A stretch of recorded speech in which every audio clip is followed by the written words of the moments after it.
Assalamualaikum warahmatullahi wabarakatuh. Perkenalkan, nama saya Ahmad Aldo Martua dengan NPM 243510579. Di sini saya ingin mempresentasikan tugas sains data yang berjudul prediksi kekambuhan kanker tiroid. Yang pertama, agenda presentasi apa yang akan dibahas. Baik, yang pertama latar belakang dan tujuan. Mengapa prediksi kekambuhan kanker tiroid penting?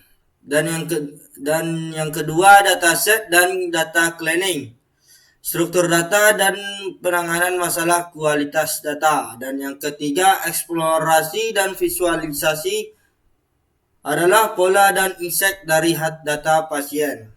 Dan yang keempat, pemodelan dan evaluasi adalah perbandingan 5 algoritma klasifikasi. Dan yang kelima, analisis tambahan, PCA dan clustering sebagai eksplorasi lanjutan. Dan yang terakhir, kesimpulan dan rekomendasi, insight akhir dan tindak lanjut. Latar belakang, mengapa prediksi kekambuhan itu penting? Konteks klinis. Karena kanker tiroid berdiferensiasi umumnya memiliki prognosis baik, namun sebagian pasien tetap mengalami kambuhan pasca terapi. Mendeteksi risiko ini sejak dini membantu tenaga medis menentukan strategi pemantauan yang lebih tepat sasaran, bukan menyamaratakan seluruh pasien dengan protokol yang sama. Tujuan proyek yang pertama, membersihkan dan mengeksplorasi data klinis pasien. Dan yang kedua, membangun model klasifikasi prediksi kekambuhan. Dan yang ketiga, mengevaluasi model secara objektif dan menyusun rekomendasi. Ini pertanyaan risetnya, apakah karakteristik klinis pasien dan usia respon terapi patologi dan lain-lain dapat digunakan untuk memprediksi kemungkinan kekambuhan kanker tiroid secara akurat. Baik, yang kedua, dataset. Mengenal dataset 6 tiroid.csv. Ini yang 100 baris data pasien, yang 10 atribut klinis, yang kedua kelas target yes atau no.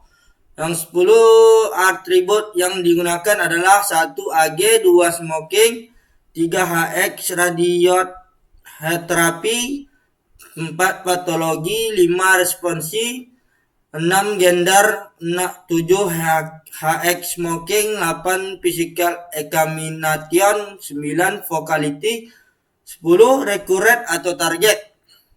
Ini distribusi target kekambuhan atau recurrentnya. Yes. Ini yesnya, ini no-nya, recurrentnya. Oke, selanjutnya data cleaning, masalah kualitas data yang ditemukan.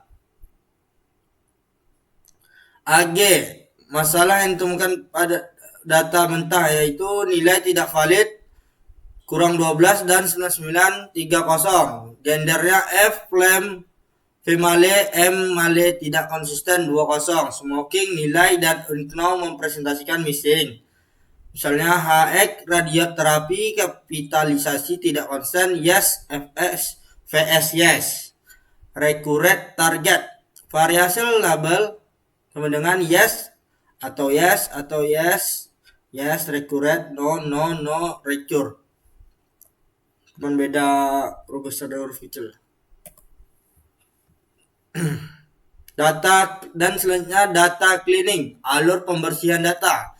Langkah yang pertama, normalisasi label, standarisasi penulisan gender, smoking, HX radioterapi, dan target recurrent. Dan yang kedua, perbaikan nilai invalid, EG negatif atau 999 diubah menjadi missing value. Dan langkah yang ketiga, imputasi missing value. Dan yang keempat, hasil akhir, yaitu 100 baris bersih kosong missing value siap dimodelkan. Baik, selanjutnya eksplorasi data, pola kekambuhan berdasarkan respon terapi. Nih, kambuhan berdasarkan respon terapinya. Struktural ada struktural incomplete, indeterminate, biochemical incomplete, equivalency. Ini recurrentnya yes atau no. Ansek utamanya yaitu pasien dengan respon struktural incomplete dan biochemical incomplete memiliki proporsi kekambuhan jauh lebih tinggi, dan yang kedua pasien dengan respon ekspelen hampir tidak mengalami kekambuhan, dan yang ketiga pola ini masuk akal secara klinis. Respon terapi kurang optimal mengidentifikasikan sisa jaringan kanker.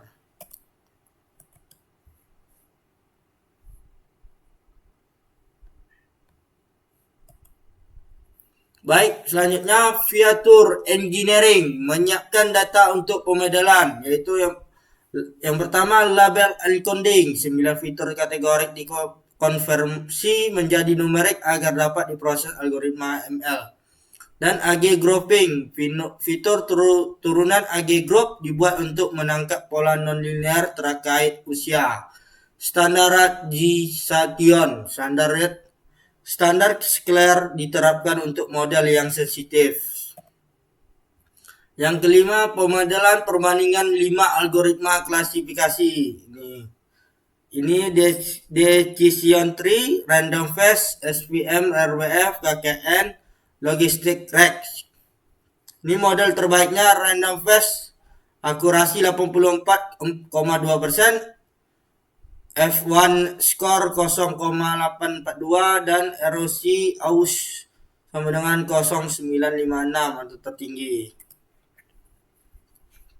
Dan selanjutnya evaluasi model, confusion metric dan feature importance.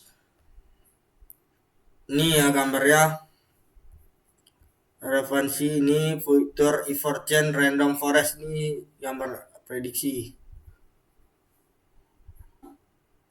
Ini gambar confusion matrix, decision tree, dan selanjutnya ada analisis tambahan PCA dan K-means clustering.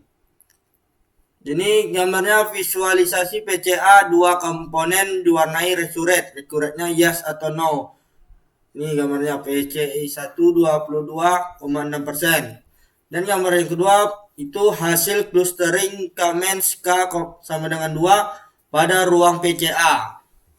Dan bagian kesimpulan dan rekomendasi, yaitu kesimpulan ada yang pertama, data cleaning berhasil menangani nilai invalid, inkonsistensi label dan missing value. Dan yang kedua, random forest mencapai akurasi 54% dan erosi aus 0,956 yang seperti saya bilang tadi.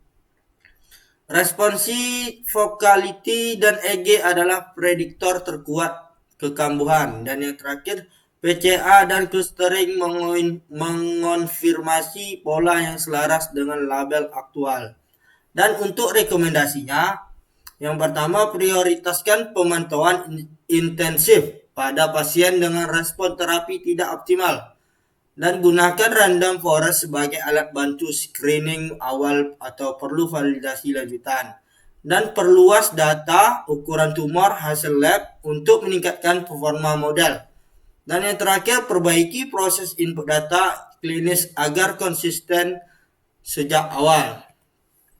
Baik, itu saja yang dapat saya sampaikan. Jika ada kesalahan atau kekurangan, mohon maaf. Wabillahi taufik wa hidayah. Wassalamualaikum warahmatullahi wabarakatuh.